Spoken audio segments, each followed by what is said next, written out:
آقا کے تعلق سے گفتگو ہو رہی ہے. حضرت صاحب الزمان عجل اللہ تعالی فرجہ الشریف.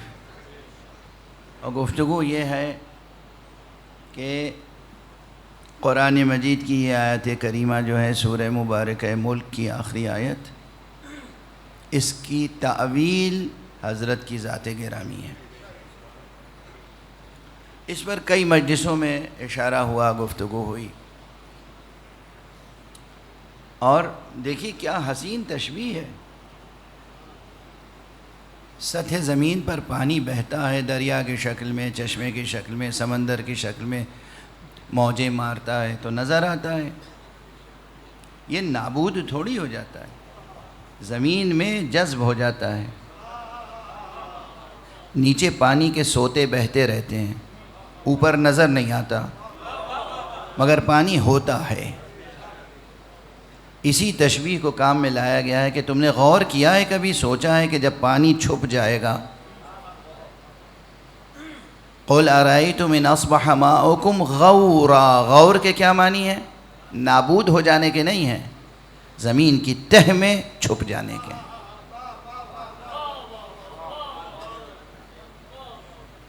کوئی شے زمین کی تہ میں چھپ سکتی ہے اور کوئی شے زمانے کی اوٹ میں چھپ سکتی ہے. تشبیہ. تم نے کبھی غور کیا ہے کہ پانی جب زمین کی تہ میں چھپ جائے گا، فَمَن يَأْتِيكُم بِمَاءٍ مَّعِينٍ، تو پھر کون ہے جو یہ زندگی بخش پانی تمہارے لیے دوبارہ لائے گا، تمہارے لیے ظاہر کرے گا. تو یہ ایک مکمل اپنی جگہ تشبیہ ہے یا مکمل استعارہ ہے، اور استعاراتی اسلوب میں حضرت کی طرف متوجہ کیا گیا ہے، اس حقیقت کو ظاہر کیا گیا. قرآن مجید میں تنہا یہ ایک آیت نہیں ہے، اور میں اسے قبل کی ایک مجلس میں ذکر کر چکا ہوں کہ یہ پورا سورہ جس پرشکوہ انداز سے اس کا آغاز ہے، بسم اللہ الرحمن الرحیم تبارک الذی بیدہ الملک. کیا کہنا اس پروردگار کا، کیا کہنا اس ذات گرامی کا جس کے دست اختیار میں تمام ملک ہے، یعنی تمام قدرت ہے.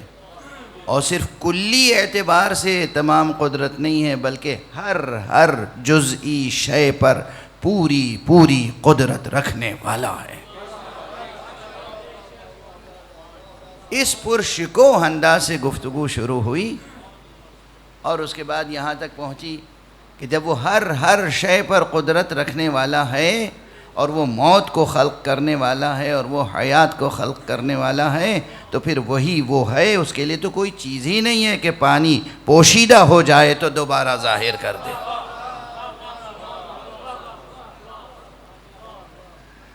قرآن مجید میں اور بہت سی آیتیں وہ ہیں کہ جن میں مقام تعویل میں تعویل مکمل نہیں ہو سکتی جب تک کہ حضرت صاحب علیہ السلام تک گفتگو نہ پہنچے.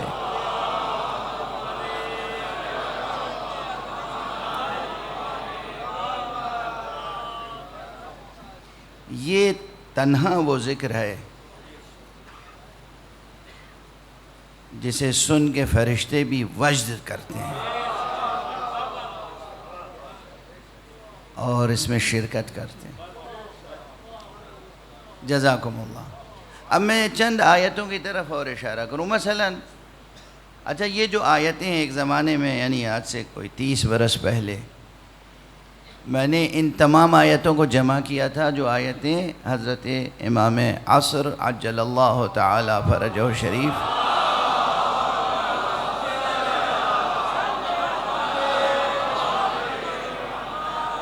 سے متعلق ہیں، اور ان کی دستہ بندی کی تھی کہ کون سی آیت کس طرح سے دلالت کرتی ہے.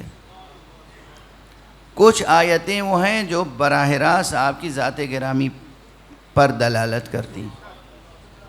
کچھ آیتیں وہ ہیں جو ظہور پر دلالت کرتی ہیں. کچھ آیتیں وہ ہیں جو شأن ظہور سے متعلق ہیں.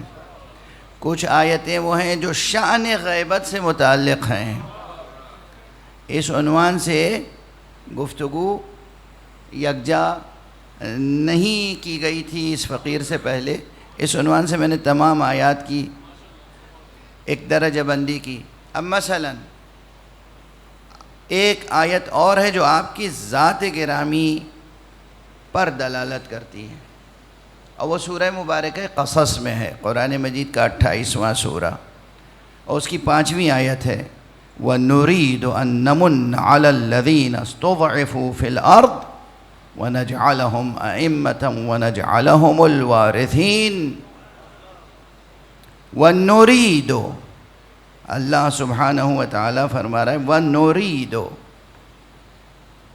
ہم یہ چاہتے ہیں، ہمارا ارادہ یہ ہے، وَنُرِيدُ أَن نَّمُنَّ عَلَى الَّذِينَ اسْتُضْعِفُوا فِي الْأَرْضِ، کہ جو لوگ زمین پر کمزور بنا دیے گئے ہیں، کچل دیے گئے ہیں، ہم ان پر احسان کریں، ہم ان پر احسان کریں اور ان کو اس دنیا کی امامت سپرد کریں اور انہی کو وراثت سپرد کریں، انہی کو امامت سپرد کریں اور انہی کو وارث قرار دیں۔ یہ نریدو ان نمنا اگر صرف اس 2 فقرے پہ گفتگو ہو تب بھی 2 گھنٹے تو چاہیے، لیکن میں آپ حضرات کی ذہانتوں پہ اعتماد کر کے 2-3 جملوں میں آگے بڑھوں۔ جس طرح سورہ مبارکہ ملک کے لیے میں نے عرض کیا کہ ایک اہم شے ہے نا، وجود و غیبت و پھر ظہور ایک اہم شے ہے، تو شروع بھی ہوئی گفتگو اسی سطح سے کہ جہاں قدرت الہیہ کا پرشکوہ بیان ہوا، یہاں پر بھی موضوع تو وہی ہے، تو ایک پرشکوہ انداز ہے، وَنُرِيدُ، ہم چاہتے ہیں، ہمارا ارادہ یہ ہے۔ حق سبحانہ وتعالی اریدو بھی فرما سکتا تھا، لیکن ارباب بیان و بلاغت سمجھ سکتے ہیں کہ اریدو میں وہ انداز پرشکوہ نہیں ہے جو نریدو میں ہے۔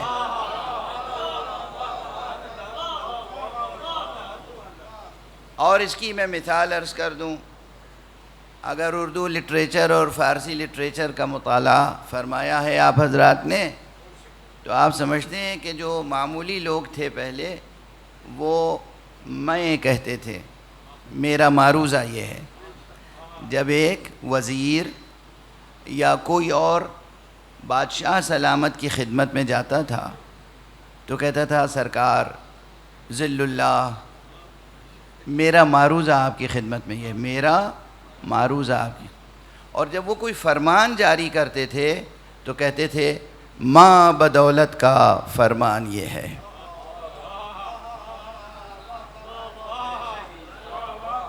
وہ من نہیں کہتے تھے، ماں کہتے تھے۔ وہ اپنے لیے جمع کا صیغہ استعمال کرتے تھے چونکہ جمع میں تعظیم ہے، اور تعظیم اس لیے رکھتے تھے چونکہ اپنی حکومت و سلطنت و اپنے اقتدار کا اظہار مقصود ہوتا تھا۔ ایک انسان تنہا کوئی حیثیت نہیں رکھتا، اگر اس میں امتیازات ہیں اور اسباب ہیں تو پھر اس کی ایک اہمیت ہوتی ہے۔ یہ ذہن انسانی ایسا ہے، جب ذہن انسانی ایسا ہے تو آپ یاد رکھیے کہ حق سبحانہ وتعالی نے بھی قرآن مجید میں جہاں جہاں اہم مسائل ہیں وہاں وہاں اپنے تمام اسماء و صفات کے حوالے سے گفتگو جمع کے صیغے میں کی ہے، جبکہ وہ ہے ایک، وہ ہے واحد، وہ ہے احد، وہ ہے فرد، وہ ہے وتر، وہ ہے یکتا یگانہ، وہ ہے لاسانی بے نظیر بے ہمتا، وہ ایک اکیلا مگر کہتا ہے ہم۔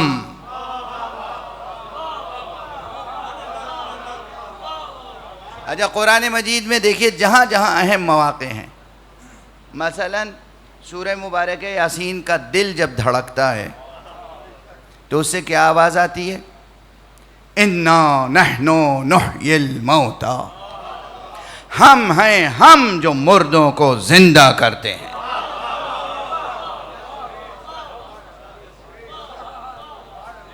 اب یہاں ایک بار بھی نہیں، دو بار کا انا، یہ بھی جمع کے لیے ہے، نحنو یہ بھی جمع کے لیے ہے، اور قرآن ہے نا۔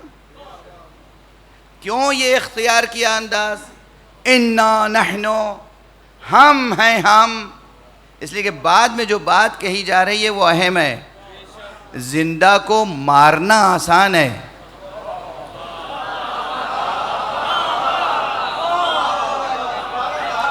مردہ کو زندہ کرنا بڑا کام ہے۔ اس لیے کہا جا رہا ہے انا نحنو، ہم ہیں ہم، نحیی الموتى، مردوں کو جلاتے ہیں، زندہ کرتے ہیں مردوں کو۔ واضح ہے؟ اب یہیں بریکٹ میں عرض کر دوں کہ کتنی اچھی تہذیب ہمیں اہل بیت نے دی ہے۔ جب دم نزع ہوتا ہے، ہنگام نزع، جب سانس ٹوٹ رہی ہوتی ہے اور انسان پہ صرف موت کا خوف طاری ہوتا ہے، اس وقت مستحب ہے کہ سورہ یاسین پڑھو، تاکہ اس پہ موت کا خوف طاری نہ ہو۔ جب یہ سنے گا کہ پروردگار کہہ رہا ہے ہم ہیں ہم جو مردوں کو زندہ کرتے ہیں،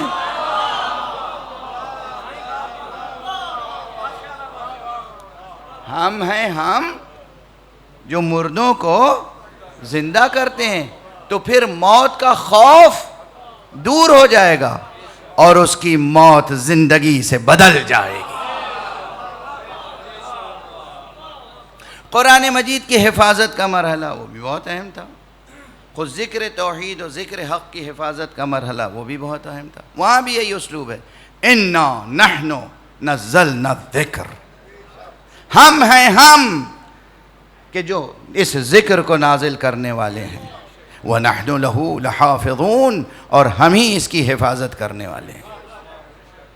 تو دیکھا آپ نے، جہاں اہم مسئلہ ہے کوئی، وہاں حق سبحانہ و تعالیٰ نے اپنے تمام اسماء و صفات کا حوالہ دیتے ہوئے گویا جمع کی ضمیریں یا جمع کے صیغے استعمال کیے، ہم ہیں ہم۔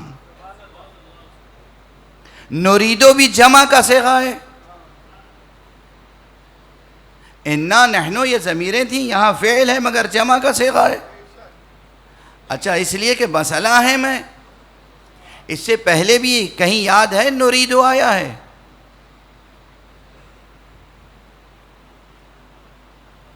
اچھا چلیے، آپ کو یاد نہیں ہے تو مجھے یاد دلانے کے لیے پھر وقت کے دامن میں گنجائش اتنی ہے نہیں، حق سبحانہ و تعالیٰ نے آیت تطہیر میں فرمایا انما یرید اللہ۔ یہ یریدو جو ہے یہ ہے تو صیغہ واحد کا، یریدو واحد غائب کا صیغہ ہے، لیکن یہاں اس کو قوی کر رہا ہے وہ کلمہ حصر، انما، اس نے جو پرش کو اسلوب عطا کیا اور اسلوب میں قوت عطا کی، اس نے اس یریدو میں جو لہجہ ذرا دھیما محسوس ہوتا ہے اسے قوت بخش دی، انما یرید اللہ۔ یہاں انما نہیں ہے کلمے میں، تو یہاں کہا جا رہا ہے کہ وَنُرِيدُ أَن نَّمُنَّ عَلَى الَّذِينَ اسْتُضْعِفُوا فِي الْأَرْضِ، اور ہم یہ ارادہ رکھتے ہیں کہ جنہیں زمین پر کمزور بنا دیا گیا۔ اچھا، بنایا گیا یا نہیں بنایا گیا؟ آل محمد کو کمزور بنایا گیا یا نہیں بنایا گیا؟ اس کا کوئی انکار نہیں کر سکتا۔ اب جب تک انہیں امامت ظاہری کامل طور پر نہ مل جائے اور وراثت نہ مل جائے، وہ وراثت چاہے محدود وراثت ہو جو غصب ہوئی، یا وہ وراثت جو اللہ سبحانہ و تعالیٰ کی طرف سے اس کامل کائنات کی وراثت ہے، اس وقت تک وعدہ الہی پورا نہیں ہوگا۔ یعنی یہ آیت بتاتی ہے کہ اللہ کا وعدہ ہے، جب تک یہ وعدہ پورا نہیں ہوتا ہمیں انتظار کرنا ہے. اس لیے کوئی قوم ہمیں انتظار کرنے کا طعنہ نہ دے اور انتظار کرنے سے روکے نہیں. سعادت مندی اسی میں ہے کہ آپ بھی ہمارے ساتھ انتظار میں شریک ہو جائیں.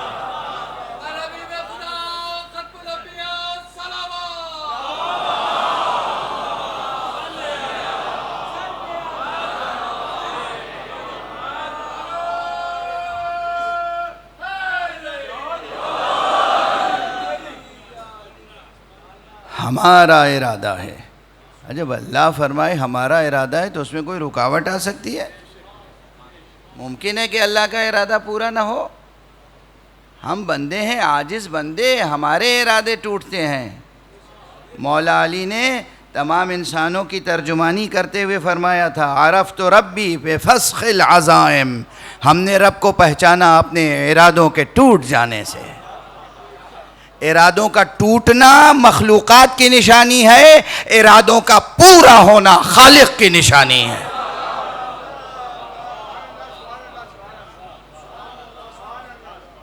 ارادوں کا ٹوٹنا یہ مخلوقات کی نشانی، ارادوں کا پورا ہونا خالق کی خصوصیت ہے.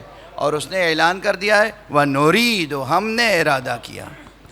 جیسے یہ ارادہ ضرور پورا ہوگا ویسے ہی وہ ارادہ بھی پورا ہوا. جہاں کہا تھا انما یرید اللہ، اللہ یہ ارادہ رکھتا ہے، وہ ارادہ بھی پورا ہوا، یہ ارادہ بھی پورا ہوگا. اور جو آیتیں ہیں حضرت حجت علیہ السلام سے متعلق،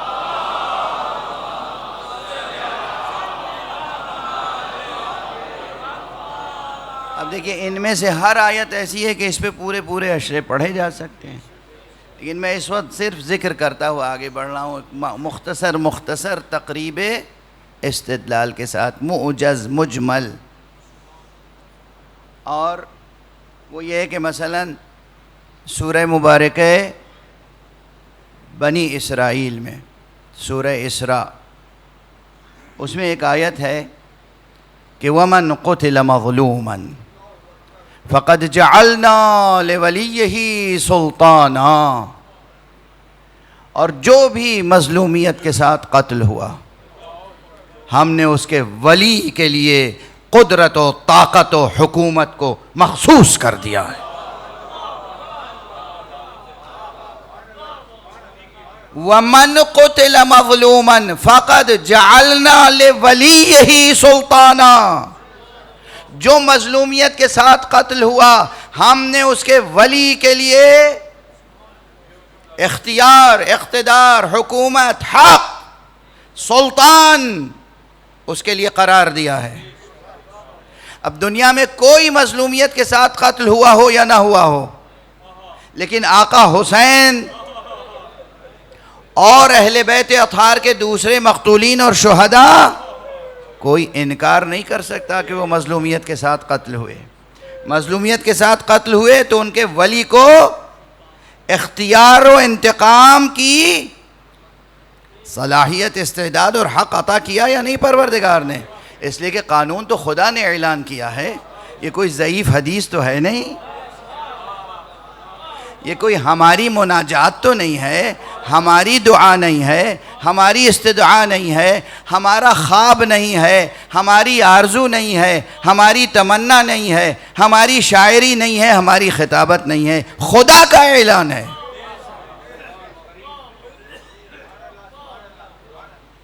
کتنی آیتیں ہیں. اسی طرح قرآن مجید میں جو آیت شأن ظہور سے متعلق ہے، یعنی اس کے اور دلالات بھی ہیں من جملہ دیگر دلالات کے، ایک یہ بھی ہے.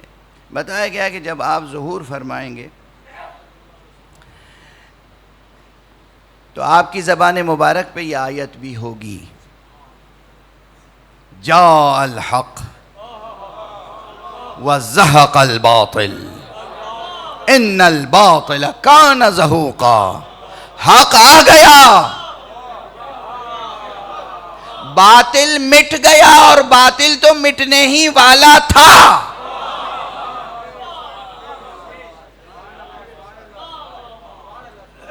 یہ اعلان فرماتے ہوئے ظہور ہوگا. اچھا یہ ویسے بھی یاد رکھیے، حق کہتے ہی اسے ہیں جو ناقابل زوال ہے. حق زائل نہیں ہوتا، حق مٹتا نہیں، حق متزلزل نہیں ہوتا، اور باطل کو ثبات نہیں ہے. باطل ہے جو متزلزل رہتا ہے اور بالآخر اسے زوال ہوتا ہے.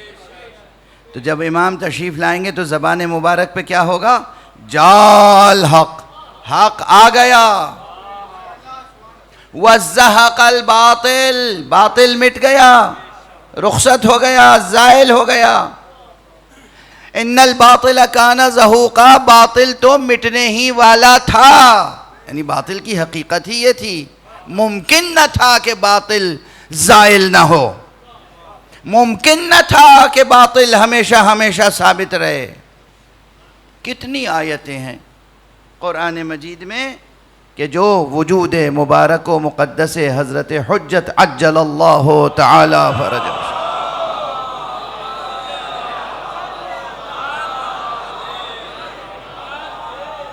ایک اور صلوات پڑھ دیں محمد.